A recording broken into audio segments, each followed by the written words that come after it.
Hey guys, Deathbringer 706 here with OnPointTactical, back again for another commentary. Sorry for the long break. Today we're going to be talking about a hodgepodge of things, and I'll bring in Mr. Level Up. Okay, so what do you want to talk about first here? Basically, we're here on the first week for Naval Strike, and I think it sucks, basically. I don't know what to say.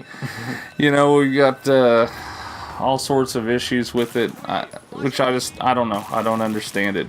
Kind of just starting off, it seems like no matter what my connection speeds are or whatever we've playing with you, we bounce back and forth between second assault and the first set of maps and China Rising and Naval Strike, and it seems like we're got latency issues, or I don't know what you want to say about that.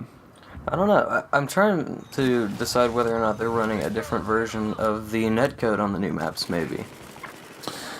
Okay. Because they're separate servers from the standard maps in Second Assault and China Rising. You only play the same 4 levels over and over again. So maybe that's part of the issue or something, or it could just be poor server stability to start with, and they just haven't got the usage of network, I guess I should say, mastered on these maps yet. Because like on the first maps, you're actively using about 5 to 10 kilobytes per second on average of data, whereas on these, I looked at it and you're using about 20. So maybe they just haven't got the optimization finished on these. Well, obviously they haven't. We know that when we play Conquest Large, they still don't have that. They still don't have that lined out. So, if you want to open up that bucket of worms. What, like Caspian Border the other day? Yeah, like Caspian Border the other day. I think I said it in the group that we were playing with. It's Dice. Did you play it first? That was while we were on Naval Strike, and we kept going under the map. Yeah, underneath the map. The screen rendering. That's right. That's exactly what we were doing. But it's the same thing with Conquest Large. It's like, guys, here we are. What are we? Almost 6 months into this game. And God, I love it. I sound like I'm trashing it or something, but it's just like, help me out here. I want to love you, but you got to get some of this stuff fixed. I think that DICE needs to remember that we buy Battlefield games for a reason. We buy Battlefield games because they have good weapon balance, the map design. Usually, some of them are not very good, but they usually do good with tightening things down as far as the actual gameplay, and you just get to do stuff that you can't do in other video games. So they need to not worry so much about selling copies of the game and dressing it up with Levolution and all that, and they need to work on just tightening the gameplay experience overall. Well, I guess that's right. I just, to me, Battlefield 4 versus Battlefield 3 is like the difference between an iPhone 5 and an iPhone 5S. It's like the same phone with a better camera. Versus whenever you go from like the iPhone 4 to the iPhone 5 or the iPhone 3 to the when they turn out that half model, that's what this feels like. And the only difference is Apple throws out a phone every year, and Battlefield throws out a game every 3 years. So or 2 to 3 years. 2 years. So it's just like, come on, man. There's certain things that makes you feel like they mailed it in. These maps are the same thing. You and I have talked about this. You've been playing Battlefield 1942 for a very long time. How old were you when you started playing this game? 4. 4 years old. And we were playing together, and one of the first maps, and we've recognized some similarities in these, and maybe that's just because we've played it too much. We've played it too much, and if you're going to go through X number of maps, I guess at some point they have to start feeling like the same thing. But we saw I don't know what was that felt like Omaha Beach. That was Naval Strike Rush. Naval Strike Rush, and then An old Mount Sarabachi there. Was on Conquest Large Domination on Domination on Operation Mortar. Yeah, on Operation Mortar, exactly. But you know, which would probably be pretty cool having that back, because I mean we love playing those maps. But I guess it's probably just the latency and the rendering. They just maybe it's standing in the way for me really liking this set of maps. I don't know. Yeah, but I will say though that this map in particular that is in the gameplay here, this Wavebreaker Domination, I actually do quite like.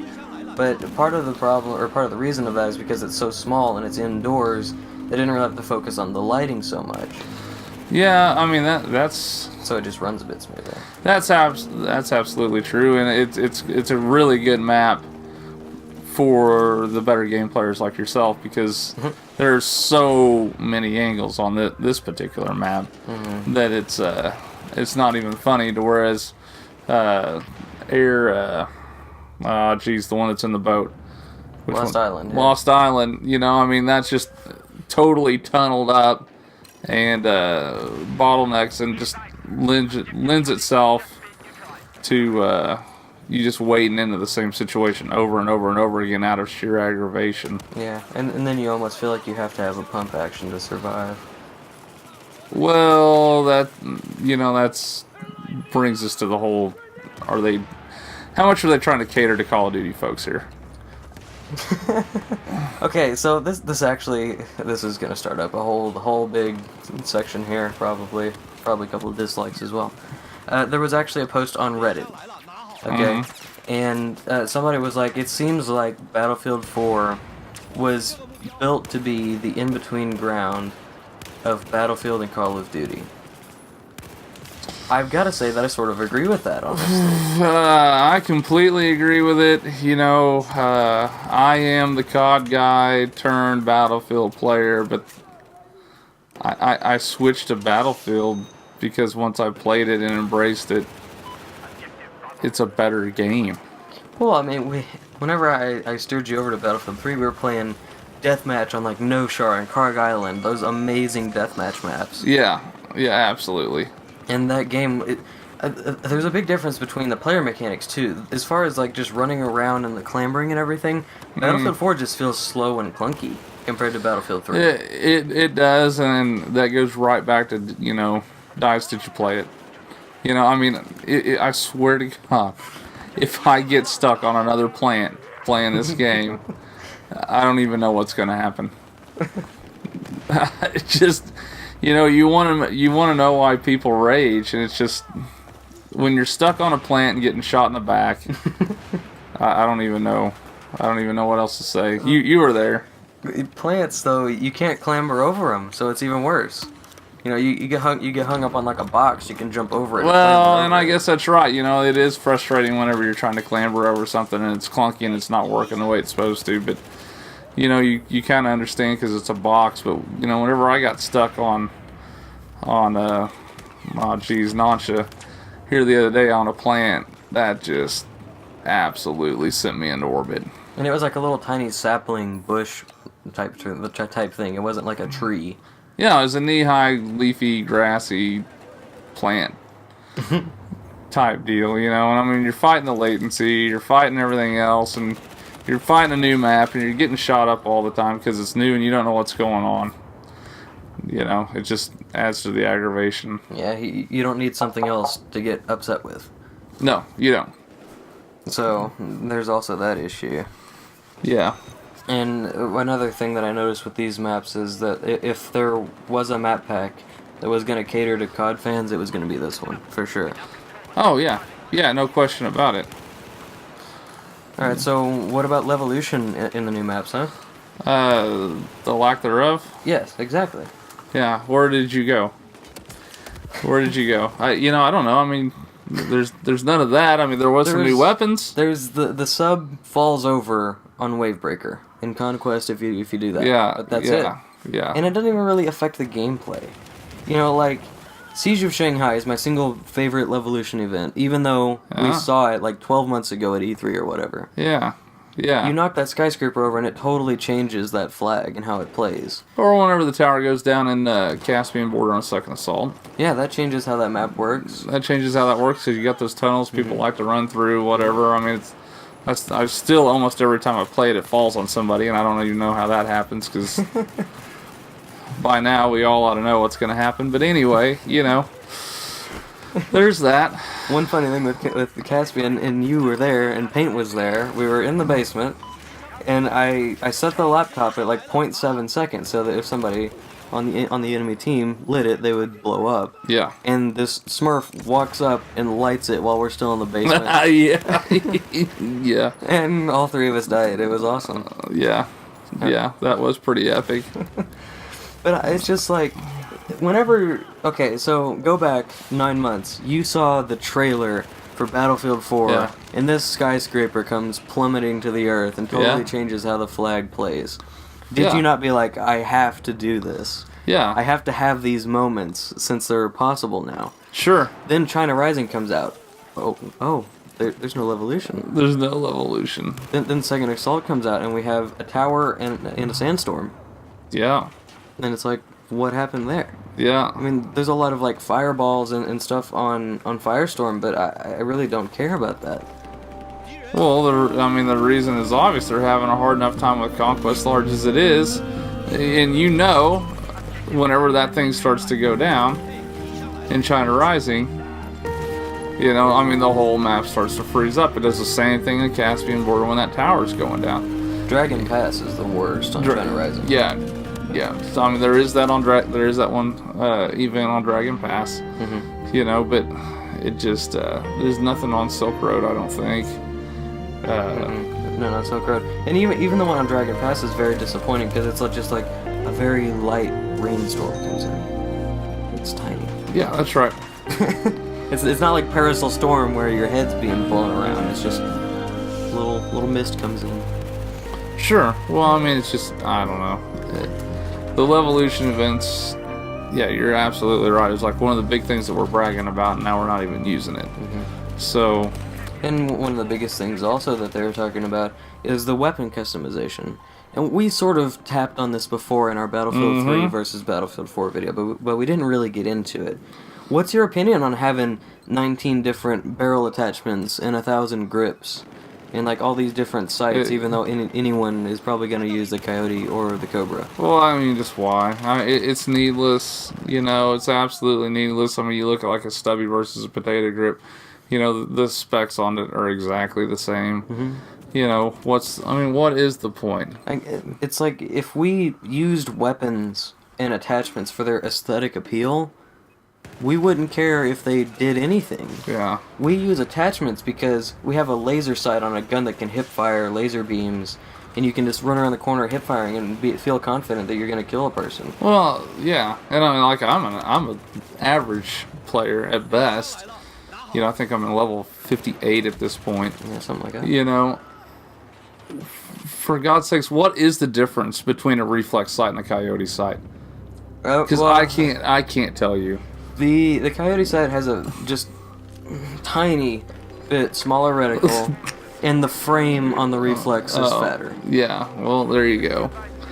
So why would you pick the reflex over the coyote? You know? It's like the Coyote has that wide aperture on it, so you can see better. Personally, like, I get the Coyote sight because it has that unique reticle. It has a place. It's just because they're unlocking battle packs. That's the whole thing. That's the problem that I have with it. That's the whole thing. It's all about battle packs. Yeah, here's one idea that, and I've thought about this before. If Battlefield 4 sells like across the world, you know, like it sells everywhere, right? Mm-hmm. Instead of having like the US faction and the Russian faction and the Chinese faction, have just like red, blue, and green factions, and then whenever you launch the game, you pick your unlock tree. Mm-hmm. You pick like an American unlock tree, so the first one you get is the M416, or you pick a Russian unlock tree where the first one's the AEK 971. Or you pick the Chinese unlock tree where you get the Ace 2-3 as your first weapon. Sure. And then you get the different sights and attachments accordingly. Oh, I mean, you can even tie that into platoon use. Yeah, platoon use. You know, if you want to do that, I mean, that's absolutely fine.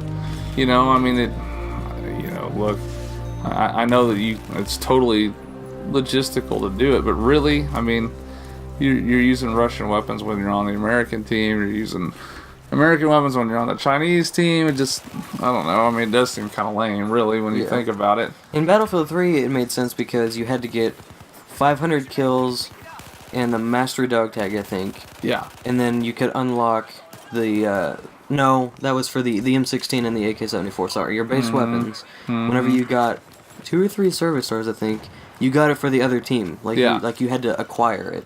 Yeah, you had to earn it. That made a little bit more sense than, oh, here's a AK-12 that's a Chinese assault rifle, but you can use it as everybody. Sure. or a P226 pistol that's an American pistol. Right. And then this makes me think back to Bad Company, not Bad Company 2, just Bad Company. The M416 and the AEK were the faction-specific weapons. You could not use the M416 as a Russian, and you could not use the AEK as an American. You know, you had to be that faction to use those weapons, and it sort of added a more of a incentive to use those rifles because you have such limited time with them. And then you could even go to just like the SAR-21 and the AK-12 and the QBZ and the Ace weapons are Chinese only weapons. You know, than like the AKs. Well, but that got painfully. You know, I mean, if you remember back to Battlefield 2, you know, whenever you were playing those EU maps. The European maps. You know, I mean, those guns just sucked. There was... I mean, it was annoying. You loved the maps, but you didn't want to play them because they had the crappy guns. Yeah, for whatever reason, you were just like praying that you were on the Chinese side and had an AK. Yeah, exactly. Yeah. So as soon as you shot somebody that had an AK-47, you're like, ooh. Yeah, exactly. Because they had like, oh gosh, what did they have? They had the HK-21 for support, the FYJS as a bolt action, and it was just pathetic. Yeah. For Special Forces, it was the 5.56 version of the MP5, I think. And then that crappy shotgun as Engineer. It was just pathetic. It really was. Yeah, absolutely. I mean, you almost wish you were playing Battlefield 1942 again. Just give me an M1 Garand, even though I hated that thing. You didn't like the Garand on that map? No. On those maps? No. Did you like the number 4 better? Yeah, absolutely. Yeah, for sure. Fair enough, but I like the Car 98 better than both of them. Yeah. Yeah. Especially the scoped one. Sure. And then you got the Walther P38. It was... it almost makes me want to go back to that system. It's like, you have this gun with these attachments. You use it. Well, you know, I mean, talk about that. I mean, you know what? I mean, there's an idea for you, Battlefield. If you want to do something for me, I mean, you got Second Assault, you got this, you got that. You know, Call of Duty runs Nazi zombies 24/7 on everything, and it's lame. But you know what? Have a grassroots campaign here, and the next time you unlock a Battlefield thing, throw on one map from the original 1942. You know, you don't have to kill us with that unlocking all of them again, but throw Wake Island on there one time. You know, throw Battle of the Bulge on there one time. You know, just for fun. Iwo Jima, man. You know, I mean, you had that lame 1943 Unleashed that sucked all the heck, but you know, I mean, you could do it. If you wanted to. I think the reason that we didn't like 1943 was because it was Bad Company, like super modern mechanics. Yeah. On World War II stuff. Yeah. It just didn't work. Yeah, exactly. I want it to play exactly the same with just better graphics. They don't change the way the gameplay is. Yeah, I mean, you can add like ADS or whatever, but... Right. But don't change like the gadgets Exactly. and the character models like crazy, and then make the tanks different and whatever, and then add new cannons on the maps. A classic car's a classic car. That's Yeah. all I'm saying. You can add air conditioning if you want, but don't change the way the car drives. Really. Yeah. You don't buy like a '69 Camaro and then set the thing on the ground and put a new 6.2 liter in it. No. That's just wrong. No, exactly. But throwing a CD player in there's not that bad of a deal. Yeah, throwing a CD player, audio system, stuff that it didn't have. Yeah. Exactly. Doesn't take away from what it is. Right. Yeah. So, talking about weapon balance, what about the AR-160, huh? You know what? We have different opinions on this. We've talked about it. I like it. I don't think you like it at all. You know, but the range on it's amazing. it does fit in. To me, it fits in with the Naval Strike stuff. You know, you can flip it on single fire. There's a lot of things. You got a lot of open ground Naval Strike on some of those maps, especially like Nacha. Yeah. You know, and you do need something that can reach out there and touch somebody. And I think as I progress the weapon, it'd be pretty good. I've only got about 2.5 hours of gameplay on it, so I don't have that much unlocked with it. Yeah. I think the problem that I have with it is that its actual damage drop-off does take longer than the average assault rifle, I think. Yeah, and I don't know. I don't know what's the rate of fire on it. It's only 700, so that's my problem. It's a little slow. I could use the CZ805 or the AUG-A3 even, and have the same rate of fire, whereas the CZ805 has less recoil, and the AUG has better hip fire, which could help in close quarters. Well, I mean, you definitely don't want to use it on the boat. Right. I mean, that's an F2000 map, like all the way. If you're F2000, AEK, yeah, whatever. ASVAL. Or, I mean, PDW it if you want to play engineer on the boat. Which we're playing Dom a lot, so you know it's not really what you want to do. But I was doing it though. I had the VAL and I had the SRAW. And I was curving it around those doors and hitting people. I was playing with the MP7, same thing, just blind firing those corners as hard as you can, you know. Yeah. Oh gosh, I shot down like 9 AC-130s with the SRAW on the new maps. Yeah. In one game, this ammo guy, obviously he didn't know how to use ammo crates except whenever he needed it, because that same crate was just sitting there. And I was just sitting on the ammo crate shooting SRAWs up at the AC-130, and I actually got turtle in on it towards the end. It was pretty cool. Huh. So like we would shoot and we'd like see each other's rockets just like, shooting at it, and it from different sides. So that was cool. So to recap, what do you think about the Naval Strike DLC? It sucks. It sucks. It's garbage. It lags too hard. I'm sorry. Just fix it, DICE. Fix it. Fix the lag and the latency, and I might like him. You know, who knows? Yeah. And other than that, I'm pretty much done with this commentary and done with Naval Strike until they do something about it. The problem is that we have to play it to see if they have done anything with it. We are gonna keep playing it. I'm just hating on it right now, but we're gonna play it because it's new. Absolutely, man. Well, let's wrap this commentary up. Let's throw a shout out to our boys at Walking Dead, because that's what I want to go watch. Yeah, you want to see Rick shoot somebody with a 44 Magnum, huh? Yeah, absolutely. You know what? Huh. He's probably not gonna shoot nobody. I agree with that, but the way that this season's going, it's not gonna happen. I know, but I gotta find out if there's a cannibal camp here. I think it is. We will find out. Well, and speaking of disappointments, Walking Dead, come on, baby, turn it up. Let's do something. I need some action. I don't want to waste 30 minutes watching Carl find a can of pudding. Okay. All right, guys. This is Deathbringer 706. Synister. Guys, peace out. Take it easy.